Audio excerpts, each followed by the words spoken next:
J'ai peint le symbole du groupe criminel international sur mon visage. Je me suis rendu directement, dans la rue et délibérément. J'ai jeté là mégot de cigarette sur le visage d'un policier en patrouille. Lorsqu'ils m'ont arrêté, les officiers ont trouvé dans ma poche un faux passeport de criminel. J'avais fabriqué ce passeport moi-même. C'était ma carte d'accès. Je me suis infiltré, avec succès, dans la prison de haute sécurité de Malaisie. Cette prison dont personne ne s'est jamais évadé. Mon objectif était d'éliminer le trafiquant d'armes le plus célèbre et de sauver ma petite amie retenue en otage. Pendant le contrôle d'entrée à la prison, mes armes étaient déguisées, sans aucun défaut. J'avais au préalable enveloppé de minuscules explosifs dans des chewing-gums. J'avais caché une mèche et un traceur à l'intérieur d'une cigarette. J'avais injecté une toxine mortelle dans mon gel capillaire. Les gardes n'ont pas soupçonné ces objets du quotidien. Après être entré, j'ai attendu patiemment, espérant une occasion de m'approcher du trafiquant d'armes. Lorsqu'un tueur a soudain attaqué le trafiquant d'armes par derrière pendant son entraînement, j'ai réagi rapidement. J'ai saisi un tournevis et je l'ai jeté, sauvant la vie du trafiquant d'armes. Le trafiquant a été impressionné par mon habileté et m'a invité dans sa cellule privée. Le trafiquant m'a proposé un travail, puis il s'est retourné pour préparer de la nourriture. J'ai serré son cou avec un bâton et j'ai rapidement bouché sa bouche avec un chiffon, le laissant inconscient temporairement. Puis j'ai immédiatement sorti le poison contenu dans le gel capillaire. J'ai mélangé le poison dans la nourriture du trafiquant et je lui ai fait avaler, de force dans la bouche. Les subordonnés du trafiquant ont entendu le bruit et ont commencé à s'approcher de la porte, mais j'ai bloqué leur champ de vision.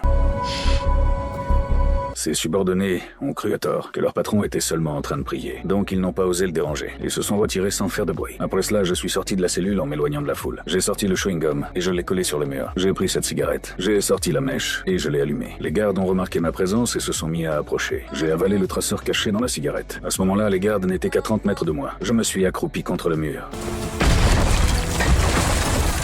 Un garde a tiré un coup de semonce. Je me suis élancé par derrière le mur, en courant vers le bord de la falaise. J'ai pris de l'élan et j'ai sauté, en plongeant dans la mer avec une position de plongeon parfaite. J'ai nagé jusqu'au bateau de pêche qui m'attendait. Je suis monté sur le bateau sain et sauf et j'ai contacté immédiatement les ravisseurs. Après avoir confirmé que ma petite amie était saine et sauve, les ravisseurs m'ont proposé une autre mission encore plus impossible. À ce moment-là, j'ai réalisé qu'ils m'avaient trompé.